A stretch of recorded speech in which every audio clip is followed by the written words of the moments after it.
për cilën Allahu i lartësuar është i vetmi gjuna që ka thonë mos ju afroni. Dhe Allahu i lartësuar i ka ndalu gjanat e dëmshme për njeriu. Ky popull është njoft për moral, është njoft për nder.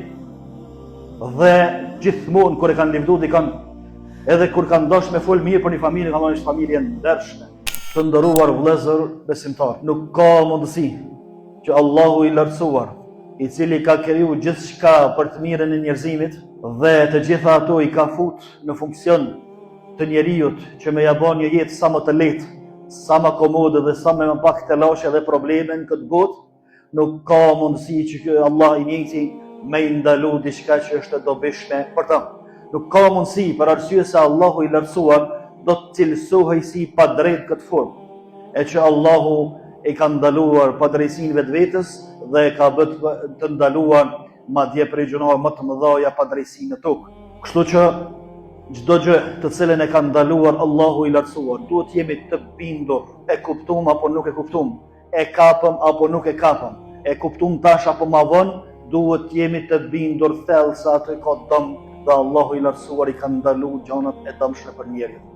Gjanat e mira, edhe gjithçka që ka kriju të mirë, e ka kriju për njeriu, ndërsa i ka kriju dhe disa të dëmshme, disa gjëra jo të mira, me të cilat Allahu e sprovon robin e vet.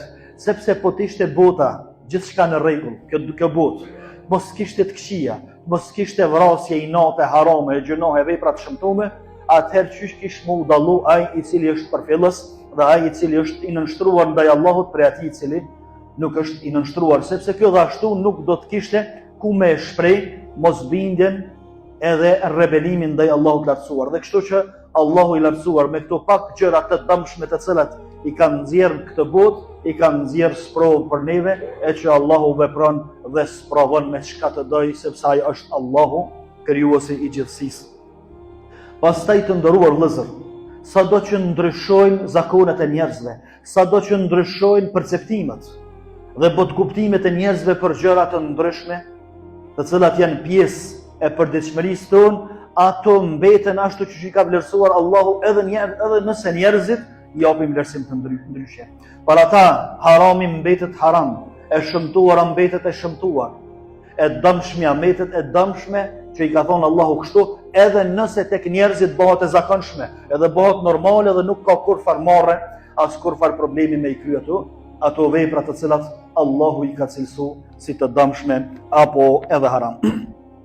Për këtyre veprave të nderuar vëllezër, e cila është shumë e dëmshme dhe jo vetëm e dëmshme, po është edhe shkatërruese për njeriu, për familjen e tij, edhe për gjithë rrethin ku jeton, është pikërisht amoraliteti dhe zinoja, për cilën Allahu i lartësuar është i vetmi gjuna që ka thonë mos ju afroni. Gjunoheve tjera ka thonë mos i punoni, mos pini alkool, mos vjedhni, mos. Ndërsa zinas ka thonë mos ju afroni, do të thotë çaq e shëmtume, çaq e ron, çaq e ligësht dhe çaq shkatërron edhe prish, sa që Allah po to mos ju afroni. Edhe rrugën e cila çon deri atje mos ju afroni. Wala taqrabu zina, thot Allahu në Kur'an. Mos ju afroni amoralitetit dhe zinas. Për dy arsye. Arsyeja e parë se ai i cili afrohet nuk ka mundësi ose me shumë vështirësi kthehet mbrapsht kur i afrohet deri atje. Edhe arsyeja e dytë se çaq e shëmtuar me çaq e ron është nuk bën as emrin me ja përmend, as nat soi me nejt, as nat rrugëve të cilat çojnë deri te zinoja ose amoraliteti. Amoralitetin të cilën të nderuar vëllezër, të çdo popull, çdo millet i cili ka qenë në natyrshmërinë e vet dhe nuk ka dalë për natyrshmërisë, e ka konsideru të shëmtuar dhe të ronë. Për ata Uthmani radhiyallahu anhu, njëri prej shokëve të pejgamberit alayhi salatu wassalam, thot nuk kam bazino kur amoralitet edhe kur kam qenë pabesimtar, sepse e kam pa që kjo është e shëmtuar. Është shumë e keqe. Ndërsa Hindi radhiyallahu anha, gruaja e Abu Sufjanit, kur bëhet muslimane dhe vjen te pejgamberi alayhi salatu wassalam me ia dhon besën se po bona muslimane, pejgamberi alayhi salatu wassalam thot ana jepni besën në grupet grave nga lart, i thot ana jepni besën se nuk keni me i bë shok Zotit, nuk keni me i vrah fëmijët e juve dhe nuk keni me bë zinë.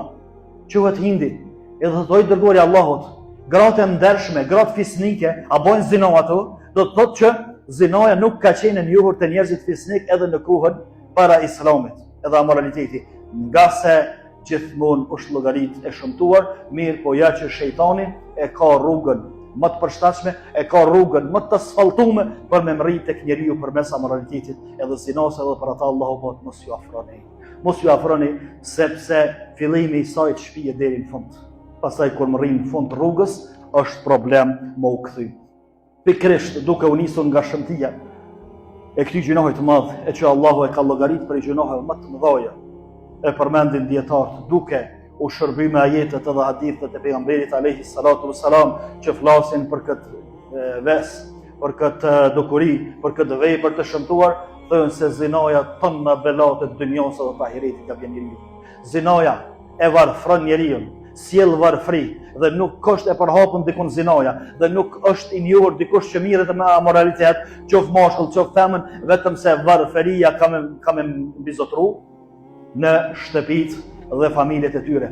Pastaj ja nxin fytyrën, ja prish zemrën, ja ngurçon edhe zemrën, ja bën telashet e dunjos, ja ngushton dunjon, ja ngushton vorrën edhe në botën tjetër, e pret edhe dënimi më i madh dhe shumë më i dhëmshëm. Dëgjoj se çfarë thot Allahu i lartësuar për ata të cilët vetëm kanë dëshirë dhe kanë qejf që mu përhap amoralitetit tek muslimanët. Jo që e veprojnë, jo që punojnë për mu përhap, ama vetëm gëzohen kur shohin amoralitet. I bëhet qefi që njerëzimi ka fillu, ose besimtarët kanë fillu, më u lëshu në amoralitet dhe zina. Thot Allahu i lartësuar, inna alladhina yuhibbuna an tashia al-fahishata fi alladhina amanu. Thot Allahu i lartësuar këtë ajet, ata të cilët kënaqen, kanë qef edhe me nxipresin që mu përhap amoraliteti edhe zinaja tek muslimanët, çka ndodh me ta? Thot ata do të kenë dënim të dhëmshëm këtë botë dhe në botën tjetër. Wallahu ya'lamu wa antum la ta'lamun. Ju nuk e dini, po Allahu e din se çfarë dënimi i pret.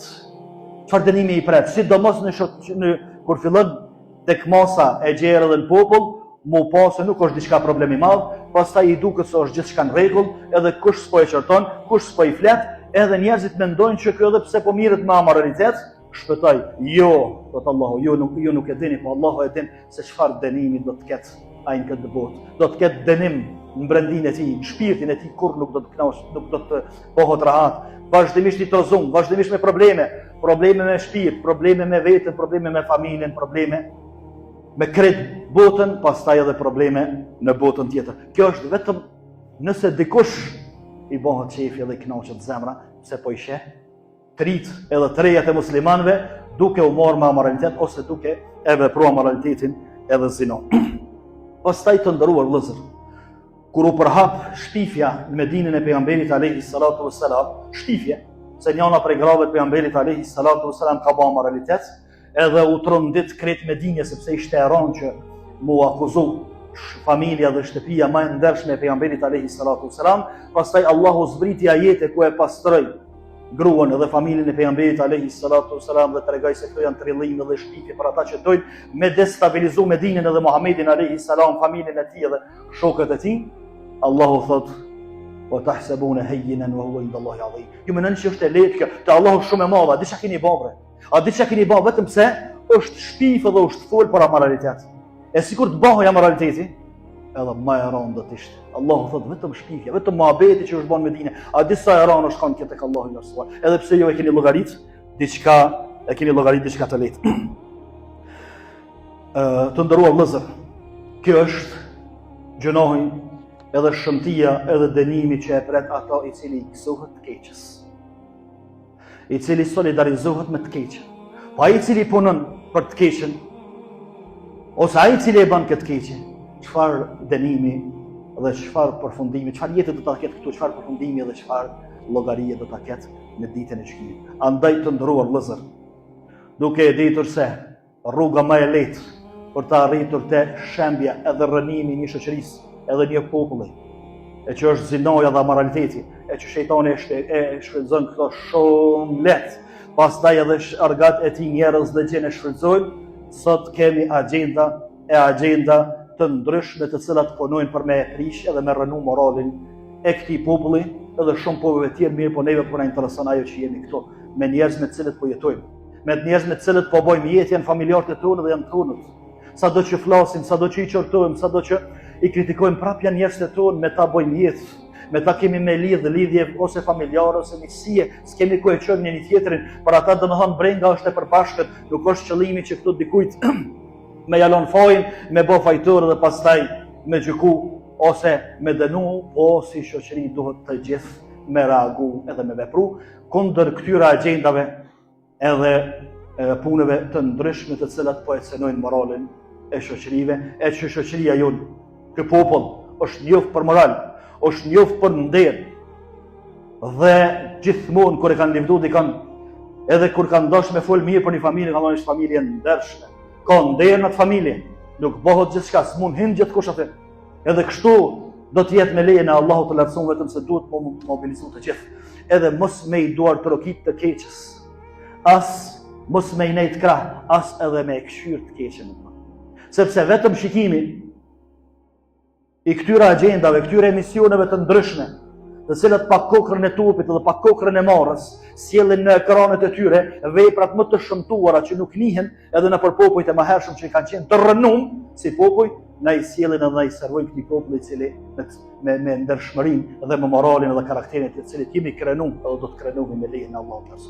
Andaj edhe ai i cili i këshyr, edhe ai i cili shikon, edhe ai i cili bëhet pjesë e shikimit, e lajkimit, edhe pëlqimit të faqeve, të kanaleve të tyre, le ta dinë mirë që s'paku hin këtu në këtë jetë, innal ladhina yuhibbuna an tashia al-fahishata fil ladhina amanu, mirë për ata që i pret dënim i dëmshëm këtë botë dhe botën tjetër, të cilët gëzohen edhe të cilët i bëhet qefi kur shohin se po përhapen agjenda për prishjen e moralit dhe shkatërimin e shoqërive të nderuar. Vëllezër, duhet ta kemi këtë parasysh, duhet kemi kujdes që të mos bëhemi spaku, mos bëhemi pjesë e agjendave të cilët tentojnë me rënu këtë moral, këtë popull dhe këtë ndershmëri që e ka pas këtë popull.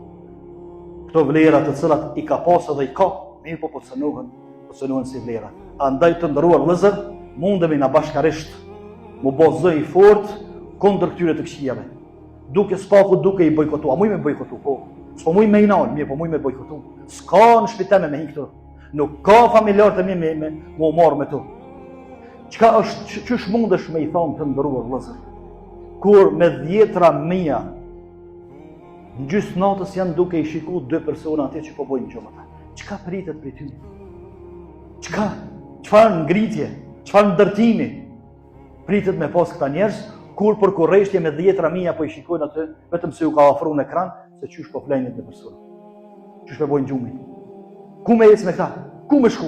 Mirë, që to agenda po dojnë më na i shërby neve. Që to agenda po dojnë me i shtin popullin tonë, që pastaj me bani popull, i cili nuk din çka punon, nuk din çka flet, nuk din çka shikon, nuk din me kanë bëhet, nuk din ku pozicionohet, edhe pastaj tërheqe ka dushë dhe bën me ta që dush. Jo.